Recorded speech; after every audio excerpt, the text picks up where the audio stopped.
So, yun na nga mga kalbi, nagagalit po si Madam sa video. Yun, naiirita si Madam at talagang naiinis siya siguro. May dalaw si Madam. So, nagagalit si Madam kasi nga, tuwing punta niya sa Starbucks, hindi ko alam kung saan Starbucks to mga kami, so chika minute tayo. So, ito mga kami, ang ano lang sa akin mga kami, yung parang comment ko lang, video reaction ko lang sa video na to ng mga kami. So, itong si Madam pala mga kami, lagi siyang regular customer siya, lagi siyang pupunta sa brands na yan, sa Starbucks na yan. So, siguro wala siya sa, di ba, alam mo naman tayo mga kami dyan, shout out sa inyo, di ba, minsan talagang wala tayo sa mood na pati ako mga kami na ano ko rin na minsan na wala ako sa mood. So shout out sa mga kaibigan ko na minsan sana unawain din natin yung bawat isa kasi minsan wala tayo sa mood. Kumbaga may time na parang mainit ang ulo mo. Pero itong si Madam mga kami talagang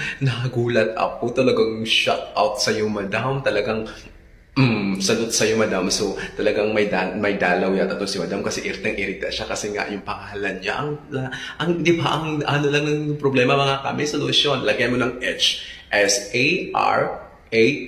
Sarah. So, kasi nilalagay sa ano niya kay S-A-R-A. So, walang H. So, nanggigil si Madam. Siguro, lagi niyang sinasabi ito at hindi siya siya pinapakinggan. Siguro busy yung staff, hindi rin natin masisisi. Pero, sana minsan, makinig din kayo sa customer kasi nga, di ba, may kasabihan is always right. Naniniwala ba kayo mga kami na customer is always right? So, comment down below kung naniniwala kayo. Para sa akin kasi, katulad ko na nagtatrabaho sa restaurant, so as a customer service, as a, a customer attendant or service crew or a waiter, talagang kailangan mong ulit-ulitin me. Ako, inuulit-ulit ko talaga kung magti-take order ako kasi kahit naiirita na yung guest in the right way. Kasi nga, malay mo, pa-cellphone si Madam, di ba? Paano-ano si Madam, pala pagdating ng order, that's not my order, di ba? So, mga ganun. So, ito rin, awareness lang din to sa mga barista, shout out. Hindi ko naman nila lahat. So,